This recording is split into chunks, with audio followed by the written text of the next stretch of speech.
Good morning, everybody. Did I say that right? Good morning, everybody. Anyway, hi. I'm just hopping in for a bit of an update. The last one I gave, I think, was about the point of no return, the blackout that we were just about, in. And for the last 2 weeks, I've been in it. I've had this really gnarly toothache, and it's been a nightmare, to be honest. And there has just been a lot of swirling and really horrible energy to kind of sit with and be with, but I'm kind of out through the other side of it now. But I really wanted to kind of just check in and say what I'm sensing at the moment. And this morning I woke up with a really clear image of kind of where we're at. And God, how many years ago now? Probably 20 years ago, I did this renovation in our house in London.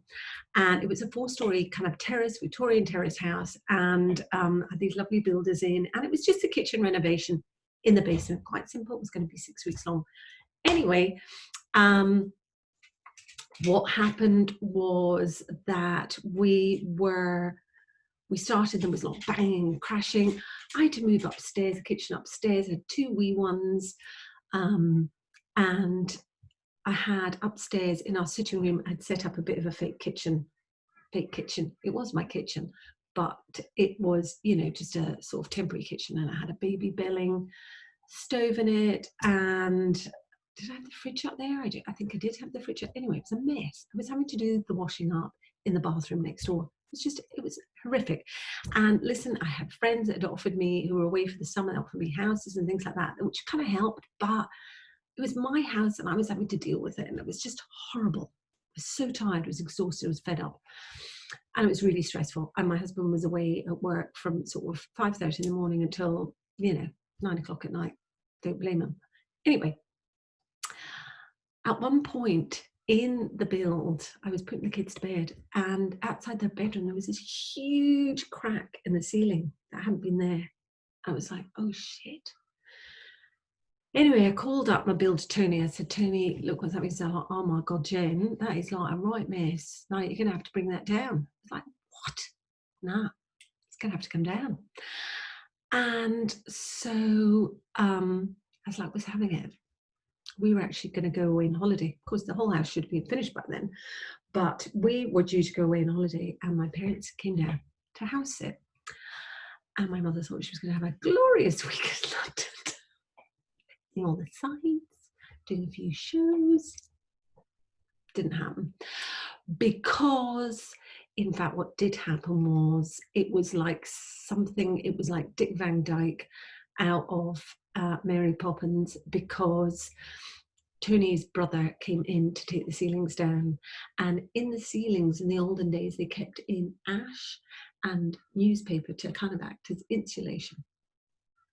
And when it came down, it was a mess. Like, there was just ash and crappy disintegrated newspaper everywhere. And I kept getting phone calls from my mum going, it's like the Blitz. And it was just horrific. And we arrived back and it still wasn't any better, to be honest. Well, it was, in that the ceilings had all been replastered and they'd all come down, but there was ash everywhere. In the carpets, no matter how much my mum had tried to hoover them, it was just a mess. And we ended up having to renovate more. We had to rip up carpets and redo lighting and all the rest of it. It just took so long. It took so long, and it was exhausting. And I really feel at this time we're kind of in that place where, we thought it was just going to be one thing, but there's other stuff clearing at the same time. So, the pandemic has come in, it's clearing some stuff, and now we've got riots in the States. There's all sorts of events happening all over the world that are just really challenging our nervous systems and what we can manage.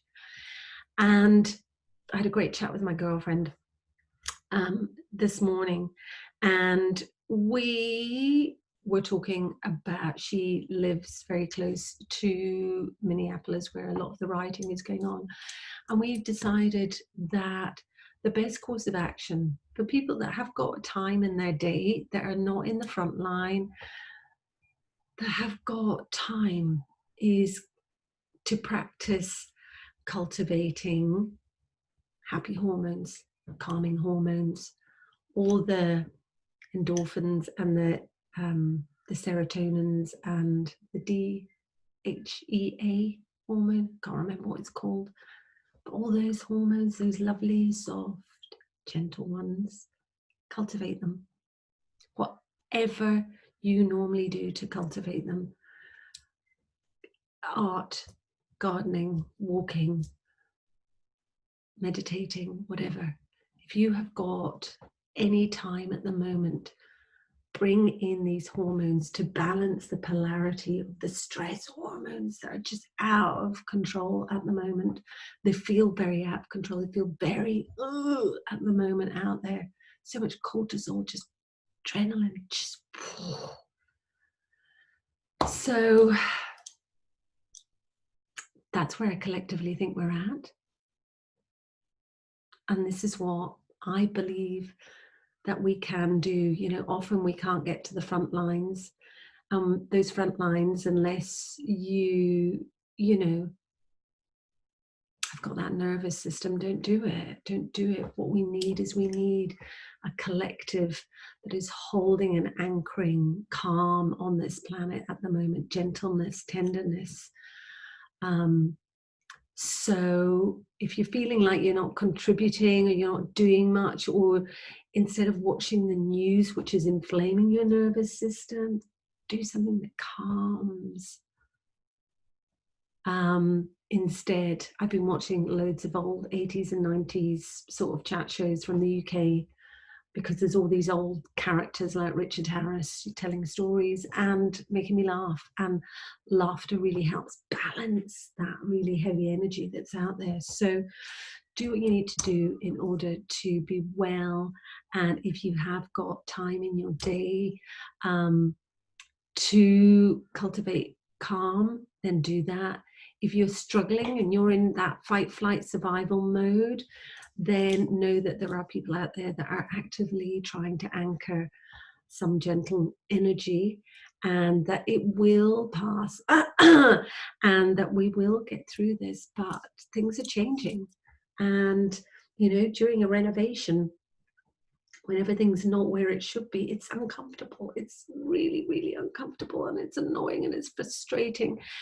And we haven't quite got to the new version of what that's going to be, what the renovation is going to be at the end. And I just know it's going to be better than this.